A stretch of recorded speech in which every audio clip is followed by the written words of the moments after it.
মাধ্যমেই পাবেন গুরুত্বপূর্ণ 2 শংসাপত্র, এমনটাই খবর দিল পঞ্চায়েত দপ্তর। শংসাপত্র পেতে এবার আর পঞ্চায়েত স্তরের যে সকল জনপ্রতিনিধিরা রয়েছে তাদের দরবারে আপনাকে ধর্ণা দিতে হবে না। এবার আপনি অনলাইনের মাধ্যমেই পেয়ে যাবেন দরকারি সেই শংসাপত্রগুলি, এমনটাই জানালো পঞ্চায়েত দপ্তর। পঞ্চায়েত দপ্তর সূত্রে জানা গিয়েছে যে এই আপনার গুরুত্বপূর্ণ নথি যাচাইয়ের মাধ্যমে কিন্তু আপনি আপনার শংসাপত্রগুলি পেয়ে যাবেন। যেমনটা আমরা জানি যে গুরুত্বপূর্ণ যে শংসাপত্রগুলি রয়েছে তার মধ্যে অন্যতম ইনকাম সার্টিফিকেট, পাশাপাশি রয়েছে ক্যারেক্টার সার্টিফিকেট, যেগুলি কিনা গ্রামীণ মানুষদের জন্য খুবই দরকারি।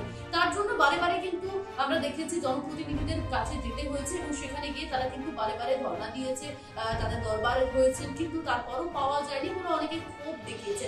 কিন্তু এবার থেকে পঞ্চায়েত দপ্তরের তরফ থেকে একটি অ্যাপ চালু করা হচ্ছে, তা কিন্তু কয়েক মাসের মধ্যে, এবং তার ফলে আপনি কিন্তু একেবারে অনলাইনে আপনার গুরুত্বপূর্ণ নথি থেকে শুরু করে যাবতীয় তথ্য জমা দিলে আপনার যাচাই করা হবে ব্লক স্তরে, এবং সেই ব্লক স্তরে যাচাইয়ের পরে আপনি কিন্তু আপনার শংসাপত্র পেয়ে যাবেন সেই অ্যাপের মাধ্যমে। তার আগে আপনাকে করতে হবে সেই অ্যাপ কিন্তু রেজিস্টার, এবং রেজিস্টার করার পরে কিন্তু আপনি সরাসরি পেয়ে যাবেন আপনার শংসাপত্রগুলি, যেমনটা রয়েছে ইনকাম সার্টিফিকেট থেকে পাশাপাশি শুরু করে কালেক্টরাল সার্টিফিকেট। এই দুটি সার্টিফিকেট কিন্তু আপনি যে কোনো জায়গায় ব্যবহার করতে পারবেন, ফলে যথেষ্ট সহজ হয়ে গেল আপনার এই পদ্ধতি।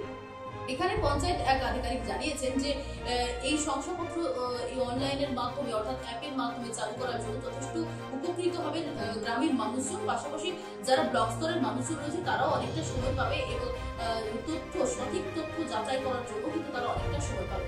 তবে এটা সকলের মনে বারে বারে প্রশ্ন হচ্ছে যে এই কিভাবে মানুষজনের মধ্যে, কারণ পঞ্চায়েত স্তরের মানুষজন মানে গ্রামীণ মানুষজনের কাছে কিভাবে পৌঁছাবে, যে অ্যাপের মাধ্যমে সেই শংসাপত্র পাওয়ার যে পদ্ধতিটা কিভাবে পৌঁছাবে, তা নিয়ে কিন্তু বড় সড় প্রশ্ন চিহ্ন উঠছে।